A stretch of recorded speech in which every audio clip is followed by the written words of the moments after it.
आदाब नाज़रीन, तेलंगाना एक्सप्रेस में आपका इस्तकबाल है। मैं हूं हस्सान इरफान। सबसे पहले एक नजर आज की हम सुर्खियों पर।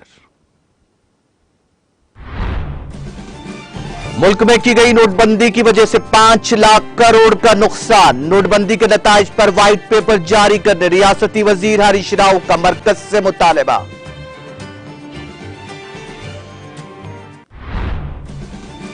ख़वातीन की सेहत का तहफ़्फ़ुज़ तेलंगाना हुकूमत का है मिशन। आरोग्य महिला स्कीम की इफ्तिताही तकरीब से रियासती वजीर सत्यवती राठौड़ का खिताब।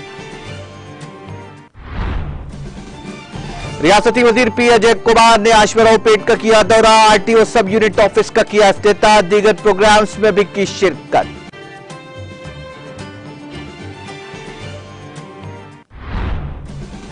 मुल्क और रियासत में कांग्रेस और बीजेपी से कुछ भी होने वाला नहीं। बीआरएस का ही मुस्तकबिल ताबनाक। कांग्रेस कायदीन की बीआरएस में शमूलियत के मौके पर रियासती वजीर दयाकर राव का खिताब। तेलंगाना के नए सेक्रेटेरिएट के इफ्तिताह की तैयारियां जारी। वजीर आला केसीआर 30 अप्रैल को करेंगे इफ्तिताह। ख़वातीन को रिजर्वेशन के मुतालबे पर कविता का दिल्ली में गोलमेज इजलास। नई दिल्ली की होटल लिमिरेडियन में 15 मार्च को मुनक्किद होगा इजलास।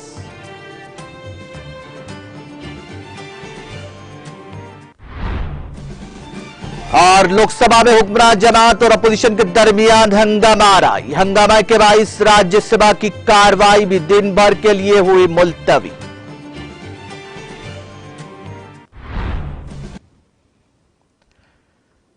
और अब खबरें तफसील से। वजीर सेहत हरीश राव ने कहा कि नोटबंदी बिल्कुल नाकाम रही है क्योंकि इससे मुल्क को 5 लाख करोड़ रुपयों का नुकसान हुआ है। बीआरएसएलपी में मीडिया से बातचीत करते हुए रियासती वजीर सेहत हरीश राव ने कहा कि मुल्क में नोटबंदी की वजह से 5 लाख करोड़ रुपए का नुकसान हुआ है। रियासती वजीर फाइनेंस हरीश राव ने मरकजी हुकूमत से मुतालबा किया कि नोटबंदी और उसके नताइज पर एक व्हाइट पेपर जारी किया जाए और वजीर आजम मोदी को मुल्क के अवाम से माफी मांगनी चाहिए। उन्होंने याद दिलाया कि मरकज ने खुद तस्लीम किया है कि नोटबंदी नाकाम हो गई है। बीजेपी लीडर नोटबंदी की बात क्यों नहीं करते? कैश के बारे में मरकज जो कुछ कह रहा है वो सब झूठ है। उन्होंने कहा कि आरबीआई ने खुद कहा कि जाली नोटों की तादाद में 54% इजाफा हुआ है। बीजेपी के इख्तिदार में आने से पहले लोग कम नकदी का इस्तेमाल करते थे। हरीश राव ने कहा कि 2014 से पहले मुल्क की जीडीपी का 11% नकद था। इस वक्त मुल्क की जीडीपी का 13% से ज्यादा कैश चलन में है। बड़े नोटों का इस्तेमाल महदूद नहीं रहा है बल्कि यह दोगुना हो गया है। हरीश राव ने कहा कि मुल्क में काला धन और बदउनवानी में इजाफा हुआ है। बीजेपी के दौरे हुकूमत में मंशियात और दहशतगर्दी में इजाफा हुआ है। मरकज के जरिए बयान करदा नोटबंदी के अहदाफ में से कोई भी हासिल नहीं किया गया। वजीर आजम ने जिस 5 खरब की मईशत की बात की वो महज एक मजाक साबित हुआ है। बड़े नोट बदलने के लिए कतार में खड़े 108 लोगों की मौत वाक़ई हो गई। नोटबंदी की वजह से 62 लाख लोगों को नौकरियों से हाथ धोना पड़ा। बीजेपी ने अपने 9 साल दौरे हुकूमत में 100 लाख करोड़ का कर्ज उठाया। मुल्क में करप्शन और भूखमरी बढ़ती जा रही है। वजीर सेहत हरीश राव ने दावा किया कि बीजेपी के इख्तिदार में आने के बाद से कीमतों में 3 गुना इजाफा हुआ है और अवाम परेशान है।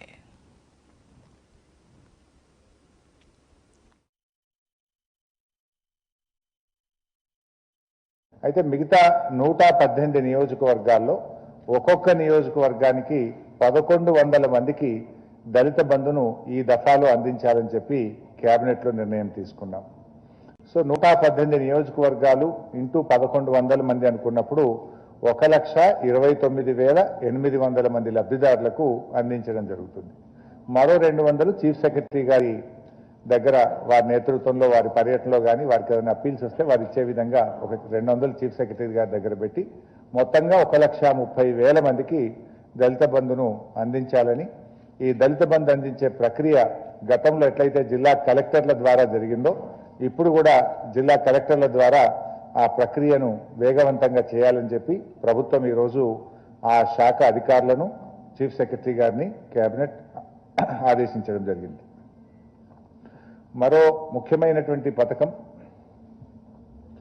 Double bedroom housing. రాష్ట్రంలో ఇంతకు ముందే మనం ప్రభుత్వమే డబుల్ బెడ్రూమ్ ఇల్లు కట్టి ప్రజలకు అందిస్తూ రావడం జరిగింది. అయితే గతంలో మనం శాసనసభలో బడ్జెట్లో ఆమోదం పొందిన ప్రకారంగా స్వంత జాగాలు ఉన్నటువంటి వారికి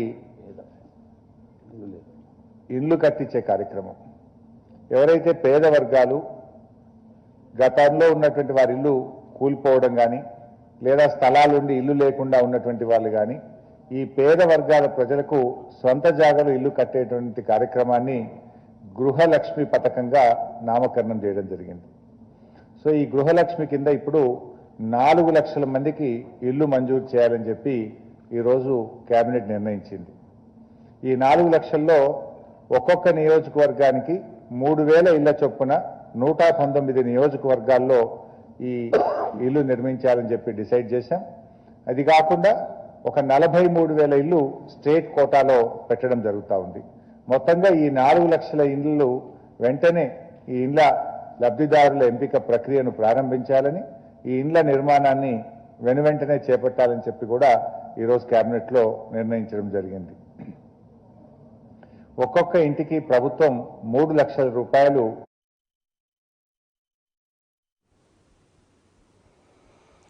वजीर बहबूद बराए ख़वातीन और अतफाल सत्यवती राठौड़ ने कहा कि रियासत में 50% ख़वातीन सेहत के मुख्तलिफ मसाइल से दो चार हैं, जिसको मद्देनजर रखते हुए तेलंगाना हुकूमत ने ख़वातीन की सेहत की देखभाल फराहम करने के लिए आरोग्य महिला स्कीम का आगाज किया है। उन्होंने वाज़ेह किया कि अगर खानदान में औरत सेहतमंद है तो घर के सब अफराद सेहतमंद रहेंगे। रियासती वजीर सत्यवती राठौड़ ने मंगल को जिले महबूबाबाद के हेडक्वार्टर में वाक़ सरकारी अस्पताल में महिला आरोग्य प्रोग्राम का इफ्तिताह अंजाम दिया। इस दौरान रियासती वजीर ने महिला आरोग्य एंटी सौभाग्य पोस्टर का रस्मी इजरा अंजाम दिया और एक ही दिन में 15 नॉर्मल डिलीवरी करने वाली मेडिकल टीम की सताइश करते हुए उन्हें एजाज से नवाजा।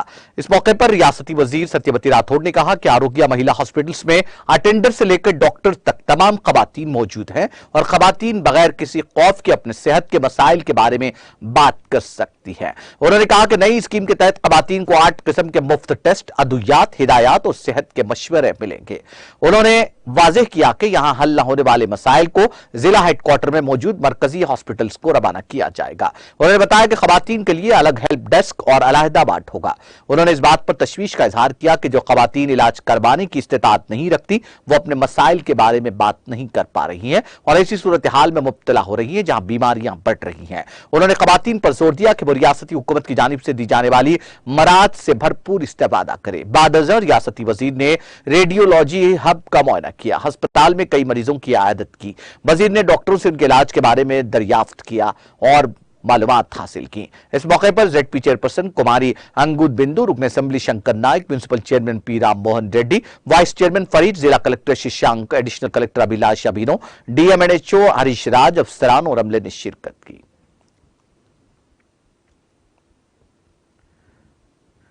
वजीर ट्रांसपोर्ट पी अजय कुमार ने रुकन असेंबली आश्वरावपेट एम नागेश्वर राव के हमरा जिले भद्राद्री कोतागुड़म के आश्वरावपेट का दौरा करते हुए मुख्तलिफ तरक्याती प्रोग्राम्स में हिस्सा लिया।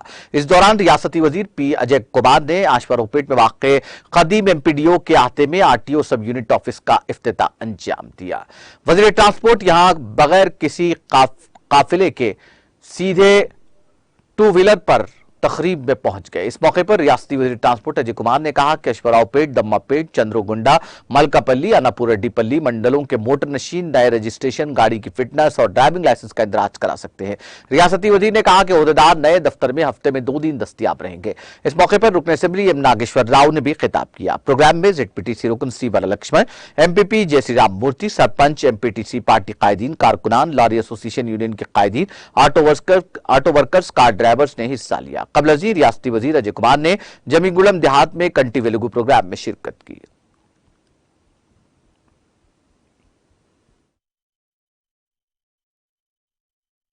భాగంగా ఉన్న గతంలో ఉన్న వేలేర్పాడు అలాగే ఉకునూరు మండలాలు దాంతో పాటుగా మరి అటువైపు భద్రాచలంలో ఉన్న కోనవరం మండలం కానీ చర్ల మండలం కానీ ఇతర మండలాల్ని ఆ రోజున తెలంగాణ రాష్ట్రం ఏర్పడిన తర్వాత మరి ఆర్డినెన్స్ ద్వారా మన ఖమ్మం జిల్లాలో ఉమ్మడి ఖమ్మం జిల్లాలో ఉన్న ఈ మండలాల్ని ఆ రోజు గుంజుకున్న ప్రభుత్వం కేంద్ర ప్రభుత్వం ఇదే బీజేపీ ప్రభుత్వం ఆర్డినెన్స్ ద్వారా తెచ్చిన ప్రభుత్వం. ఇవాళ కొంతమంది నాయకులు ఇక్కడ తిరుగుతా ఉన్నారు. కేసీఆర్ గారిని గద్దె దించుతారంట. కేసీఆర్ గారిని గద్దె దించాలని చెప్పి పగటి కళలు గంటా ఉన్నారు. పగటి కళలు గంటూ మరి అదేమంటారు తుపాకీ రాయుడు లాగా గొప్ప గొప్ప డైలాగులు చెప్తా ఉన్నారు ప్రతి నియోజకవర్గంలో. నేను ఒక విషయం తెలియజేయదలుచుకున్నా. 2000 సంవత్సరంలో కేసీఆర్ గారు ఆయన అప్పుడున్న పార్టీకి పదవికి రాజీనామా చేసి తెలంగాణ వచ్చుడో కేసీఆర్ సచ్చుడో అన్న రోజున ఆయన ప్రజల్లోకి ఈ ఉద్యమాన్ని తీసుకెళ్లి మన తెలంగాణ రాష్ట్రానికి ఒక అస్తిత్వాన్ని ఇచ్చి మనం అంటూ తెలంగాణ ప్రజలు మన నీళ్లు, మన నిధులు, మన నియామకాలు మన కాళ్ళ మీద మనం నిలబడ్డాం కాబట్టే ఇవాళ మనం 24 గంటల కరెంటు కానీ మన రైతాంగానికి మరి సంవత్సరానికి 10,000 రూపాయలు ఎకరానికి ఇచ్చే రైతు బంధు కార్యక్రమం కానీ, ఇవాళ చేస్తున్న ఇందాక కలెక్టర్ గారు చెప్పిన కంటి వెలుగు లాంటి అద్భుతమైన కార్యక్రమాలు కానీ, కళ్యాణ లక్ష్మి షాదీ ముబారక్ ద్వారా ఎన్నో మంది ఆడపిల్లల పెళ్లిళ్ళకి ఇచ్చే చెక్కుల విషయంలో కానీ, లేకపోతే రైతు బీమా పథకం ద్వారా ఒక రైతు సహజ మరణం పొందినా కూడా 10 రోజుల్లోనే వారి ఇంటికి ఇచ్చే 5 లక్షల రూపాయల డబ్బు కానీ, లేదా ఇతర అనేక కార్యక్రమాలు చెప్పుకుంటూ పోతే ఇవాళ సాయంత్రం వరకు కూడా నేను చెప్పగలను కేసీఆర్ గారు చేసిన మంచి పనులు. ఈ మంచి పనులు ఆయన చేయటం తప్ప అని నేను ఈ సందర్భంగా అడుగుతున్నా. అందుకనా కేసీఆర్ గారిని గద్దెదించాలని అడుగుతా ఉన్నాను. ఇవాళ ఎక్కడో మన గోదావరి ఎక్కడో పుట్టిన మన జిల్లా నుంచి ఒరుసుకొని పోతూ ధవళేశ్వరం దగ్గర కొన్ని వందల వేల టీఎంసీలు ప్రతి సంవత్సరం కూడా గోదావరి జలాలు వృధాగా పోతా ఉంటే ఈ 70 సంవత్సరాల స్వాతంత్రం వచ్చిన తర్వాత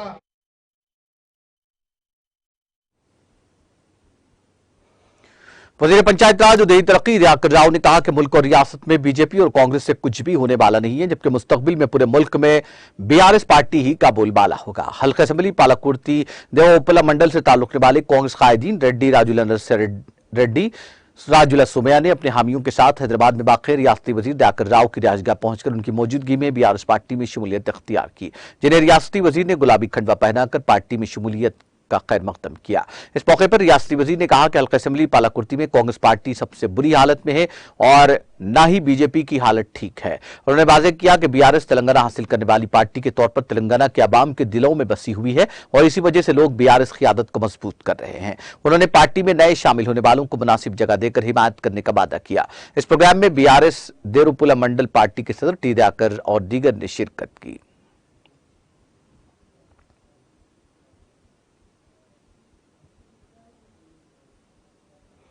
तेलंगाना में कल से इंटरमीडिएट इम्तिहानात का आगाज होगा। वजीर ज़राअत निरंजन रेड्डी ने एक बयान में तलबा के लिए नेक ख्वाहिशात का इजहार किया और उनको अहम मशवरे भी दिए। उन्होंने कहा कि तलबा इम्तिहानात से न घबराएं बल्कि हिम्मत से इम्तिहान तहरीर करें। निस्फ शब तक पढ़ना बिल्कुल ठीक नहीं है। रात 10:30 बजे सो जाएं और सुबह 5:30 बजे बेदार हों। हर रोज कम से कम 7 घंटे की नींद हासिल करें। तालीम में खलल डालने वाली चीजों से एहतराज करें। पढ़ाई के दौरान मोबाइल फोन और टीवी को बंद कर दें। इम्तिहान में जाने से पहले हाल टिकट साथ रखने को यकीनी बनाएं। एक दिन पहले इम्तिहानी मरकज का दौरा करें। उन्होंने कहा कि इम्तिहान के लिए दरकार कलम, पैड, पेंसिल, रबर एक दिन पहले तैयार कर लें। कम से कम आधा घंटा पहले इम्तिहानी मराकज पर पहुंच जाएं और हाल टिकट के नंबर चेक करें। गर्मी के मौसम के पेश नजर हर शख्स को सुबह सवेरे नाश्ता करते हुए पानी की बोतल अपने साथ रखकर साथ ले जाना होगा। सेलफोन और डिजिटल घड़ियां इम्तिहानी मराकज में न लाने का भी उन्होंने मशवरा दिया।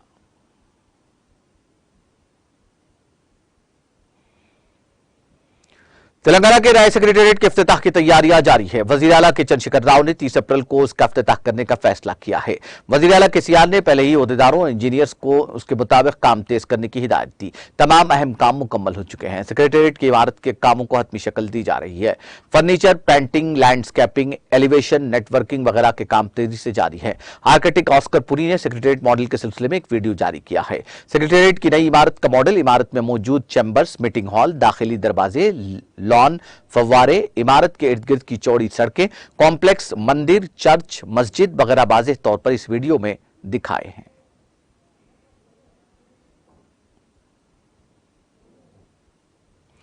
ख़वातीन को पार्लियामेंट और रियासती असेंबलियों में रिजर्वेशन फराहम करने के मुतालबे पर कौमी दारकूमत में एक रोजा भूख हड़ताल के बाद अब तेलंगाना की हुक्मरान जमात बीआरएस की रुकन कानून साज काउंसिल और सदर भारत जागृति तंजीम के कविता इस मसले पर दिल्ली में एक और प्रोग्राम करने जा रही है।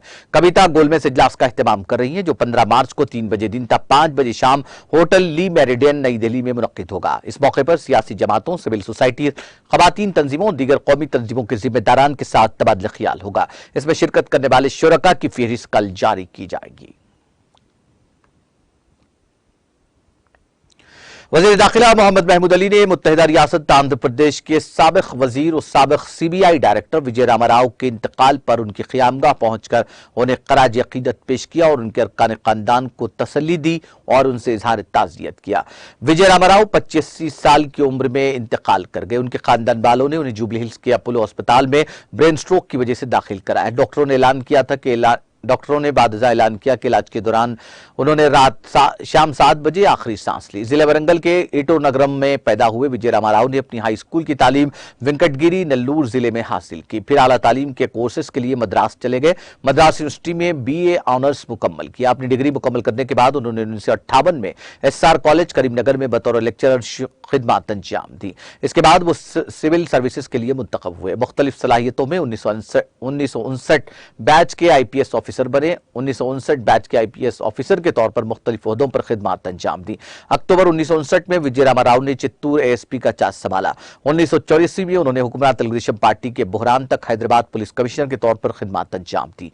बाद में उन्होंने CBI डायरेक्टर के तौर पर खिदमत अंजाम दी। CBI के डायरेक्टर के तौर पर अपने दौर में उन्होंने हवाला घोटाला, बाबरी मस्जिद की शहादत, इसरो जासूसी केस, मुंबई बम धमाकों और दीगर मामलात की तहकीकात की। उन्होंने 1999 के इंतखाबात में तेलुगुदेशम पार्टी लीडर चंद्रबाबू नायडू की तहरीक से TDP में शमूलियत अख्तियार की। इस इलेक्शन में उन्होंने खैरताबाद नशिस्त से उस वक्त के CLP leader P Janardan Reddy के खिलाफ कामयाबी हासिल की।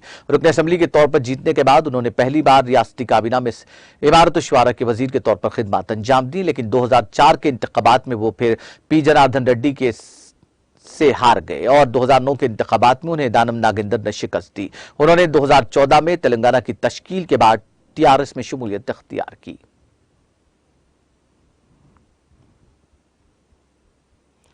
रियासती वज़ीर दाखिला मोहम्मद महमूद अली ने मंगल को रियासती वज़ीर वेमुला प्रशांत रेड्डी को सालगिरह की मुबारकबाद पेश की। इस मौके पर उन्होंने उनकी दराज़ी उम्र की दुआ की और नेक तमन्नाएं वाबस्ता की।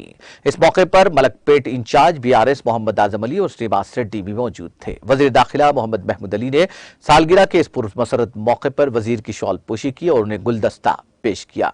इस मौके पर कॉरपोरेटर्स और दीगर TRS कायदीन मौजूद थे।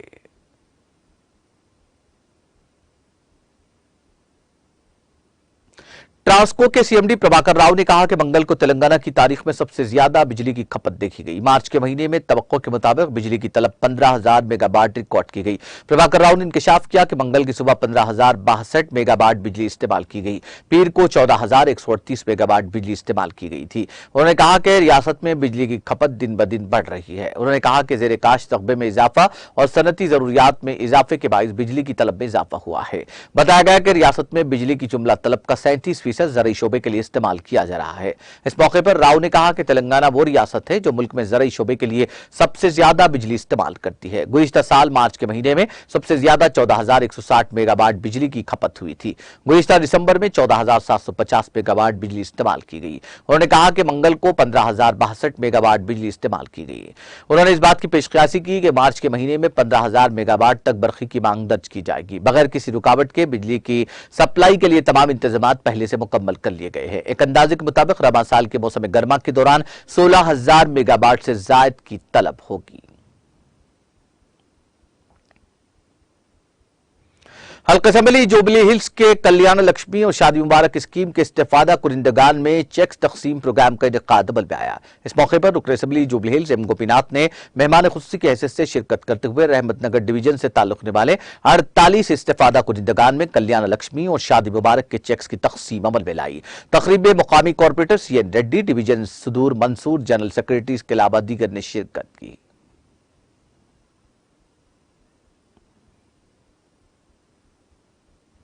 खानकाए पंजतन गुलशन वारिस चमन मंचरियाल से ताल्लुक रखने वाले हजरत माशूक अली शाह वारसी ने हजरत वारिस अली शाह रहमतुल्लाह अलैह की बारगाह में वज़ीर आला के KCR और उनके अरकान खानदान खासतौर पर BRS रुकन काउंसिल के कविता के लिए दुआ की गई, जो इन दिनों आजमाइशी दौर से गुजर रही हैं। इसके साथ साथ वज़ीर दाखिला मोहम्मद महमूद अली और उनके अरकान खानदान की सेहत और दराजी उम्र के लिए भी दुआ की गई।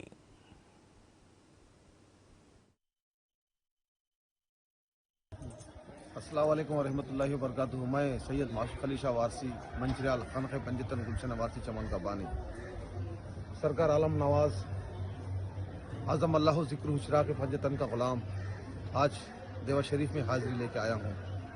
मेरे स्टेट के बारे में और सरकार के बारे में जो बातचीत करने के वास्ते मालिक में आया हूँ।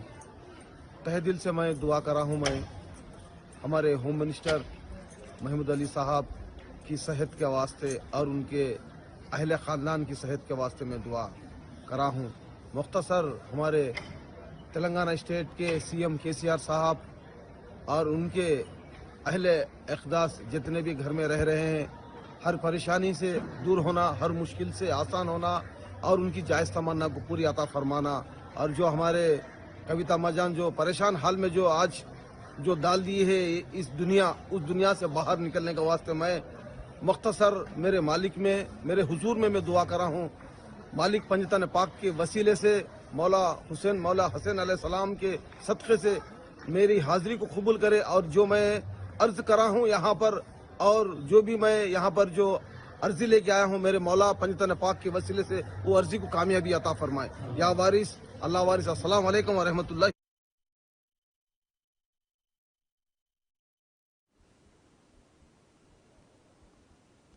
अमेरिकी लड़की और तेलंगाना का लड़का शादी के बंधन में बंध गए। यह अनोखी शादी तेलंगाना के जिले जगतियाल में अंजाम पाई। यह लड़का, जिसकी शनाख्त जिले के मल्याल के रहने वाले के प्रभु के तौर पर की गई है, अमेरिका गया था। वहां मुलाजिमत के दौरान उसकी मुलाकात उसी दफ्तर में काम करने वाली टेक्सास से ताल्लुक रखने वाली सेसिलिया से हो गई, जो मोहब्बत में तब्दील हो गई। उसने मोहब्बत का इजहार किया, जिसको लड़की ने कबूल कर लिया और इन दोनों ने जगतियाल जिले में शादी करने का फैसला किया। इन दोनों के खानदानों ने शादी से इत्तेफाक किया और ये शादी हिंदू रिवायत के मुताबिक जिले जगतियाल में रिश्तेदारों की मौजूदगी में अंजाम पाई। इस मौके पर मीडिया से बात करते हुए सेसिलिया ने कहा कि वो तेलुगु रिवायत के मुताबिक शादी करके बहुत खुश है।